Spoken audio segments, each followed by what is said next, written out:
Bike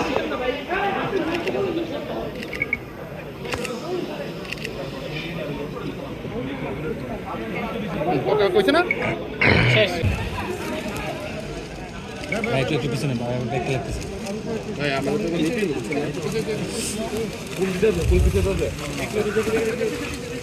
আরে ভাই শাহাদ ভাই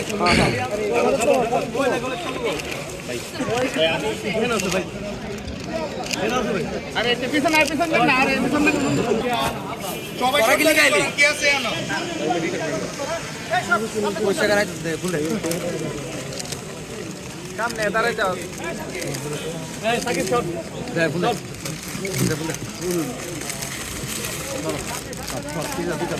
ফুলের শুভেচ্ছা করে মাঝখানে দাঁড়াবেন আর আমরা যারা আছি সকলে দুপাশে বিভিন্ন পয়েন্টে ছাত্রলীগ আওয়ামী লীগের হামলায় আমরা বাধাগ্রস্ত হতে থাকি, কিন্তু যেহেতু ব্রাহ্মণবাড়িয়ার সকল সাধারণ জনগণ আমাদের পক্ষে ছিল, বিশ্বরোড সহ ব্রাহ্মণবাড়িয়ার সদর মডেল থানার কালীবাড়ি মোড় এসব জায়গায় আমাদের আন্দোলন আমরা চালু রাখি এবং যার ফলে ছাত্রলীগ আওয়ামী লীগ সহ সকলে পিছু হটতে বাধ্য হয় এবং আমরা দেখতে পাই যে শেখ হাসিনা বাংলাদেশ থেকে পালিয়ে গিয়েছে, যেটা ছিল আমাদের কাঙ্ক্ষিত বিজয়। এই বিজয় অর্জনের পরেও আমরা থেমে থাকি নাই। তাদের সাথে আজ আমি ছাত্র দলে যোগদান করছি। আমি বিশ্বাস করি এখানে শুধু স্লোগান নয়, বাস্তব অংশগ্রহণও সুযোগ আছে। আমি চাই রাজনীতিতে নারীরা শুধু দর্শক না হয়ে তারা সম্মান এবং অধিকার নিয়ে কাজ করুক, সিদ্ধান্তের জায়গায় থাকুক।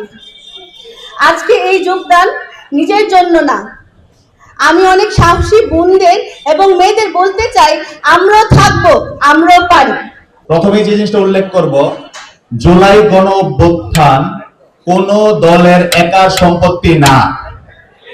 জুলাই গণ অভ্যুত্থানকে কেউ একা পুঞ্জীভূত করতে পারবে না। যতদিন আমরা থাকবো জুলাই গণ অভ্যুত্থান আমাদের মধ্যে থাকবে। এই ব্রাহ্মণবাড়িয়া শহরে যখন ছাত্ররা নামা শুরু করে, ওই মুহূর্তে কারো পরিচয় কোনো দলীয় ছিল না। আমাদের এই জায়গার মধ্যে উপস্থিত বর্তমানে আমারই ছোট ভাই প্রিয় এবং বর্তমান ছাত্র দলের সদস্য গাজী, সে 17 তারিখ যখন কাউতলিতে অবস্থান করে, তার ওই অবস্থানের জন্য তাকে মামলা খেতে হয়, তখন তার পরিচয় একজন শিক্ষার্থী ছিল, তার কোনো ব্যক্তিগত দলীয় পরিচয় ছিল না। কিন্তু আজ আমরা দেখতে পাচ্ছি একটি নির্দিষ্ট দল এই জুলাইকে কেন্দ্র করে তাদের রাজনীতি এস্টাবলিশ করতে যাচ্ছে। তা আমরা কোনোভাবেই হতে দেব না। জুলাইকে বিক্রি করে আমরা খেতে দেব না কাউকে। জুলাই এই 24-এর যে আন্দোলন ছিল, তা ছিল সমগ্র বাংলাদেশের সকলের আন্দোলন, সকলের ফসল। আমরা একসাথে মাঠে অবস্থান করেছি, আমরা একসাথে রাজপথে লড়াই করেছি, তাই আমরা এই অর্জন করতে পেরেছি। কোন একা বা কোন গুপ্ত দলের এজেন্ডা বাস্তবায়নের জন্য আমরা কাজ করব না, আমরা আমাদের দেশের জন্য কাজ করব। আমি এই সকল গোষ্ঠী এবং গুপ্তদের কানে বলে দিতে চাই, জুলাইকে আপনারা একা কোনোভাবেই নিয়ে যেতে পারবেন না। আমরা মাঠে আছি এবং আমরা মাঠে থাকবো। শ্রদ্ধা জ্ঞাপন করছি আমি আমাদের দেশনেত্রী বেগম খালেদা জিয়া। উনি বিগত 17 বছর